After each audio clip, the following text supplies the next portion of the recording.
What if I told you that Gujarat were the best team in terms of scoring quickly and also not being dismissed? It sounds like a logic puzzle that you need someone to show you the results of on Instagram. Like, how can a team not be dismissed and also smash fresh hell out of the ball?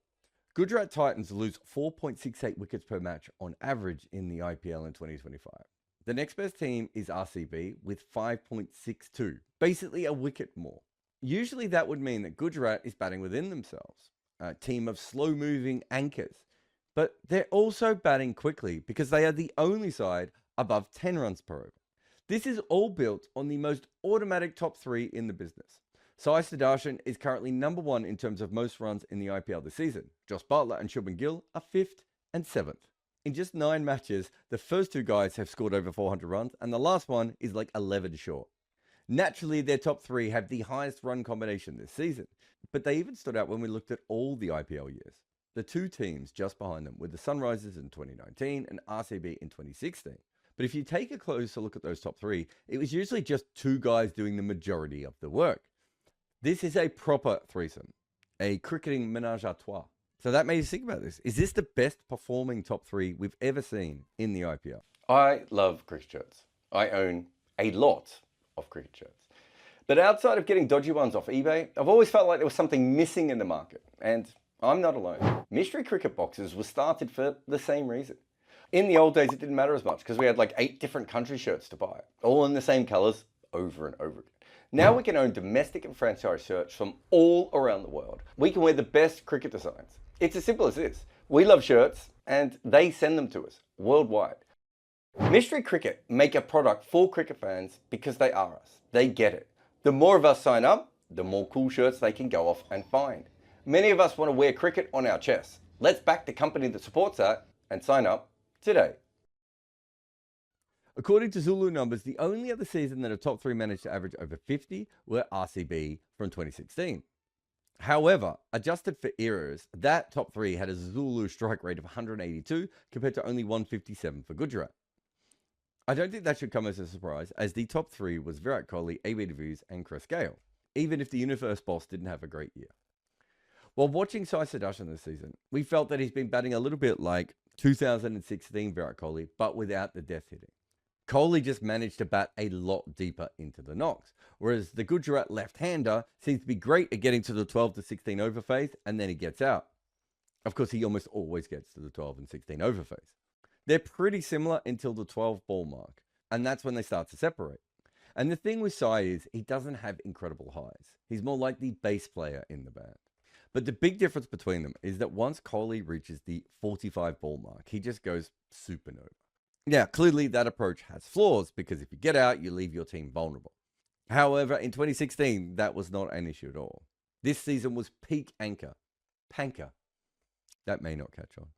A few years back, I compared Buttler and de Villiers as T20 players. They both have power, but also don't face many dot balls. Like anchors with constant boundaries. Buttler starts slower in the first 10 balls, where he's in the negative and AB's in the positive. But after 21 deliveries, they have the same impact before AB goes off into his own tier. Of course, Gayle didn't have a great year outside of a couple of high-impact knocks. So if we add Gill to the impact progression chart, we notice that the GT skipper is close to Buttler at the 10th ball, and then AB when he gets to the 20th. And of course, when he accelerates, he's still not going to end up like de Villiers. So if we look at their phase distribution, we can see that Gill lasted the death more than Sudharsan, but not as much as Kohli. And de Villiers was facing slightly more balls in the power play compared to Buttler because Gayle was actually getting out. But with Gujarat, maybe median is the best thing to look at. Because if we look at the batters with 30 or more innings in the IPL since the start of 2022, the Gujarat opening duo makes the top 3 when it comes to median, and their newest signing is joint 6th on the list. That is 3 very consistent players. There have been 4 instances of all 3 of them crossing the 30-run mark, and there's another 4 where 2 of them have gone past 30. At least one of their top 3 has made a 50 in each match. So there hasn't actually been a game where they have all failed. In fact, there's only one match where 2 of them have failed. That's a ridiculous level of consistency for T20. If you map them out a little bit more like we do on true O's and 6s, you start to see a bit of a pattern with each player. Sudharsan is a typical anchor. He faces 23% fewer dots than the average player would if they face the same and he takes 34% more singles against pace. Buttler doesn't have a lot of dots and takes a lot of 2s and 3s, and then hits 53% more boundaries than you would expect. While Gill is very good at facing less dots than par and running between the wickets. Against spin, Sudharsan is elite at hitting 4s with a ratio of 61%. He's also great when it comes to 2s and 3s as well. But this is where Buttler stops hitting singles, but that's okay because he likes to hit 6s. And Gill's chart here is almost perfection. He hasn't hit too many 6s against spin, but is a staggering 66% better at scoring 4s and is also great at not taking up any dot balls during that period. So if you think about all the things I've said, all three of them play a little bit more like anchors now, especially as Buttler has settled down in this phase of his career. But they don't play exactly the same as each other. If there was a weakness, of course, it's their inability to hit 6s outside of Buttler versus spin. That's the difference between you scoring 210 and 240. But last year was more of a 240 year, right? This year is more of a 200 to 210 year. And what's most interesting is that they said before the season they wanted to maximize the power play. They have not been maximizing the power play. They have gone back to their original methods. They've just done it way better.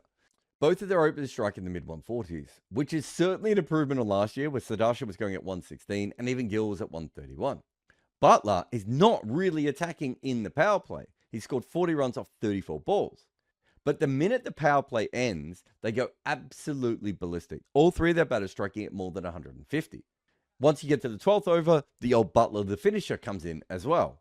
That's where Sudharsan struggles. He just doesn't really have that sixth gear like some of the other players in this league. The two openers haven't made it to the death march, but when Buttler has, he's been pretty good. Sudharsan has got out just 3 times in the first 11 overs, 4 times from overs 12 to 16, and a couple of times at the death. Comparatively, Gill's record looks a little bit more normal for an opener, albeit one that's made quite a few runs. But here is the mad stat for you. Gujarat lose only 1.1 wickets on average in the first 12 overs of the game. That would be good if it was the power play. In the first 12 overs, that's almost unheard of. At that stage, Rajasthan and Lucknow have a higher runs per innings mark, and Punjab is only just behind. But it's not as if Gujarat is batting slow. There's only one time they've scored less than 100 runs in the first dozen overs. They have never lost more than 2 wickets and have scored at more than 10 runs and over twice. But because of this, in the final 8 overs, no team scores quicker than them. And that's because they have all their wickets to give. And the other incredible thing here has been their control.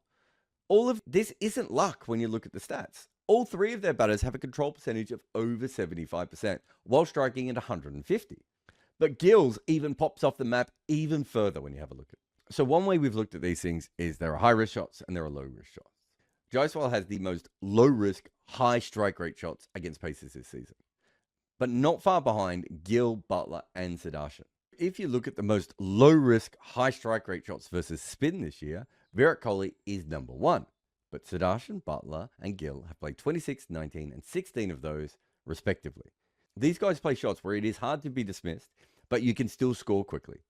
It feels like that's exactly what batting should be. And coming into this piece, our assumption is that they would just spam the low-risk, high-strike rate shots. And they clearly do a lot of them, and they're very good at it. But the actual difference is how often they play the high-risk shots against pace and spin.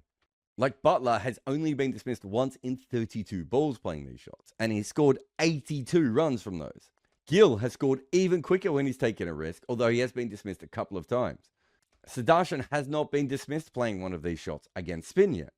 And their strike rate on these shots is around the 250-265 bracket, which is incredible, but not quite at the Sky or Puran end.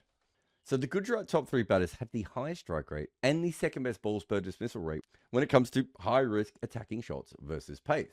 And they're also the best in terms of balls per dismissal against spin, but a little bit slower. So at no point do they struggle at playing attacking shots, whether it is against spin or pace, high risk or low risk. So think about this. So it allows them to play conventionally and score quite quickly, and then when they need to take a chance, they can, and they're still not getting dismissed all that much. On top of all that, they could do it against pace and spin. Now, it would be unfair not to mention their bowling here. Prashid Krishna has been terrific this season. Mohammad Siraj is having one of his really good years, and Sai Kishore has been a delight when they've actually allowed him to bowl. Currently, their third seamer is a little bit more iffy, but they can always bring Rabada back if he makes it back for the end of the tournament. And of course, this is not a flawless team. There are two scenarios where we could see things going against them. There are going to be times where they end up setting an under par total just because they do really bat within themselves, especially on flat wickets. Not to mention that when your team is that loaded towards batting at the top order, you only need one power play bowler to go through that, and good luck. Like, this has completely worked as a plan until some teenager came over and made a bit of a mess of it. But it is also worth remembering that this is a bit of an old school method. There is, however, precedent. Two teams, the Sunrisers and the Adelaide Strikers, had success after starting slow with an automatic top order and then exploding later on. And weirdly enough, all three of these teams had something else in common. Rashid Khan. In those days, it was the Afghan leggy who was automatic, and his top order could just be more cautious because he could kind of make any total look good. But weirdly enough, this year, Gujarat's top three has been so damn good that they are actually the one helping out Rashid Khan while he's been out of sorts, although his form is starting to come back. And it's worth noting that this is not the first time his team has had the highest runs per over and the highest average at the same time. It does happen. In fact, traditionally, it happened a little bit more. But these are new times, intent times. And the team looking to play grown-up, old-school white ball cricket is scoring quicker than those batting like their underwear is on fire. And of course, it should be pointed out that on rare occasions, your top three can be too good. That they shield the rest of the batting all year and then fail in the knockout matches, exposing a naked middle. So weirdly enough, there may even be some Gujarat fans who are sitting around thinking, maybe we need to collapse more in the next couple of weeks. But as a fan base, you know you're in a pretty good position when your biggest concern at this stage in the season is that your top three might actually be too good and the rest of your batters aren't getting a go. Brian Lara used pot plants to work on his placement. John Wright glued his glove to his bat. Sachin Tendulkar dug up practice pitches. Tatenda Taibu cut the top off his bat. Claire Taylor used a hockey grip. Steve Smith was from tennis. Dean Jones would call phantom runs. And Victor Trumper turned the nets into a war zone to survive. The best batters in the world do whatever they have to make runs. We have told their stories in our new book, The Art of Batting.